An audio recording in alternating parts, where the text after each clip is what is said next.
उत्तर प्रदेश मुरादाबाद से अपने सहयोगी आकाश निषाद और सुमित राणा के साथ श्रीपाल सिंह राणा की रिपोर्ट। मुरादाबाद वक्फ सुधार जन जागरण मुरादाबाद संवाददाता कुलदीप सिंह। वक्फ सुधार जनवरी जागरण अभियान के तहत मुरादाबाद में एक प्रेस वार्ता का आयोजन किया गया। प्रेस वार्ता में मुख्य अतिथि के रूप में प्रदेश अध्यक्ष अल्पसंख्यक मोर्चा भाजपा कुंवर बासित अली मौजूद रहे। वक्फ बोर्ड की जमीनों को जांच पड़ताल कर गरीबों की मदद करना। प्रेस वार्ता का आयोजन मुरादाबाद के भाजपा कार्यालय पर हुआ। वक्फ की जमीनों को भूमाफियाओं से निजात दिलाना है। वक्फ बिल में महिलाओं को भी जगह दी गई है, जिससे महिलाओं को सम्मान मिला है। पाकिस्तान को भी इसका जवाब दिया जा रहा है। मुरादाबाद से पाकिस्तान के लोगों को भी निकलने का काम किया जा रहा है। बाइट कुंवर बासित अली, प्रदेश अध्यक्ष अल्पसंख्यक मोर्चा भाजपा।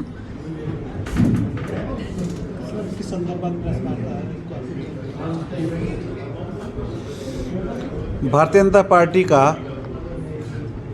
अल्पसंख्यक समाज के बीच चलने वाला महत्वपूर्ण अभियान, जिसका नाम वक्फ सुधार जन जागरण अभियान है, इसके संदर्भ में आज जिला मुरादाबाद और महानगर मुरादाबाद दोनों की कार्यशाला हुई है, जिसके माध्यम से भारतीय जनता पार्टी के तमाम कार्यकर्ता, विधायक, सांसद, पदाधिकारी लोगों के बीच जाकर के वक्फ के बारे में जागरूकता का काम करेंगे और मोदी जी की सबका साथ, सबका विकास और सबके विश्वास के साथ गरीब कल्याण की नीति और वक्फ के ज़रिए जो गरीब मुसलमानों का भला होगा उसके बारे में बताने का काम करेंगे। लोगों का कहना है कि संपत्ति छीनने वाला कानून है। जिन लोगों ने ज़मीनों को कब्जाया हुआ है, गरीबों का हक मारा हुआ है, उन लोगों की ज़मीन ज़रूर छीनेगी, लेकिन छीन करके हम जो इंसाफ का काम करेंगे उससे गरीब का भला करेंगे और गरीब लोगों के मकान बनेंगे, गरीब के लिए अस्पताल बनेंगे, गरीब के लिए स्कूल बनेंगे।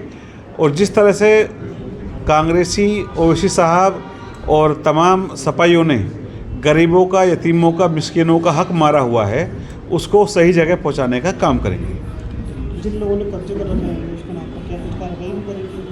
निश्चित रूप से जब कोई कार्रवाई होती है तो उसमें कानून अपना काम करता है और बिल आने के बाद, कानून बनने के बाद इन पर तेज़ी से कार्रवाई होगी और चीज़ें चिन्हित हैं, ऑडिट हो रहा है, सर्वे हो रहा है, लगातार इस पर प्रशासन अपना काम कर रहा है। पहलगाम आतंकी हमला हुआ है, उसको लेकर सरकार को जवाब देगी पाकिस्तान को, आतंकियों को? जवाब ऐसा मिलेगा कि जो उन्होंने दुस्साहस किया है उसका मुँह तोड़ जवाब मोदी जी देने का काम करेंगे।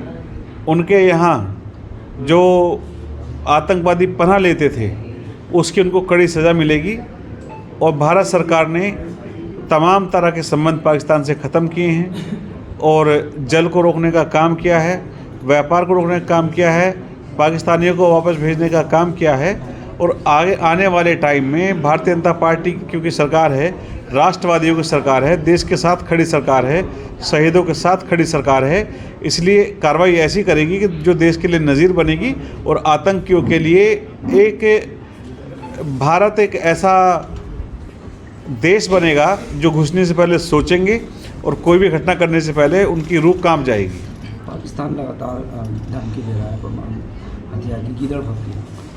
देखिए, पाकिस्तान का काम शुरू से गिदड़ भभकी देना रहा है, वो डरा हुआ है, लेकिन मोदी जी जो कार्रवाई करेंगे निश्चित रूप से उससे देश के हर देशवासी को गौरव मिलेगा, गौरव की अनुभूति होगी और बदला लिया जाएगा, ये आप यकीन रखिए। आतंकवादियों ने जो है पर्यटकों के ऊपर जो हमला किया था, नाम पूछ करके हमला किया है, किस नज़रिए से देखते हैं आप? देखिए, मेरा नज़रिया ये है कि नाम पूछ करके मारना ये कहीं ना कहीं पाकिस्तान की साजिश, हमारे देश के अंदर जो अंदरूनी नफ़रत है उसको बढ़ावा देना और हिंदू और मुसलमान के बीच खाई बढ़े, इसको शायद वो बढ़ाना चाहते थे। और उनके नापाक इरादे ये थे कि जो घटना हुई उस घटना का पूरे देश के हिंदू, मुसलमान, सिख, जैन, पारसी, चाहे कोई भी समुदाय से हो, कोई धर्म से हो, सबको दुख है। पूरा देश सरकार के साथ खड़ा है और जो घटना में लोग मारे गए, जिन पर हमला उनके साथ खड़ा है, लेकिन उनकी मंशा देश को बांटने की रही होगी, इसीलिए इस तरह का काम हुआ। और जो लोग उनकी मंशा को बढ़ाने का काम कर रहे हैं वो भी कहीं ना कहीं पाकिस्तान के साथ देने का काम कर रहे हैं। निश्चित रूप से इससे देश कमज़ोर होता है। देश का हर मुसलमान आज पहली बार आज़ादी के बाद देखा गया कि कश्मीर पूरा साथ खड़ा था और कश्मीर लगातार प्रदर्शन कर रहा था। कश्मीर का हर आवाम का आदमी दुखी था, कश्मीरी दुखी थे, हिंदुस्तान का हर मुसलमान हिंदू सिख दुखी था। जनता में उबाल है, लेकिन जिस तरह से उन्होंने घटना की है वो निंदनीय है। इस तरह की घटना ये जहर घोलने का काम करती है और जो लोग मारे गए उनके दुख में पूरा देश शामिल है।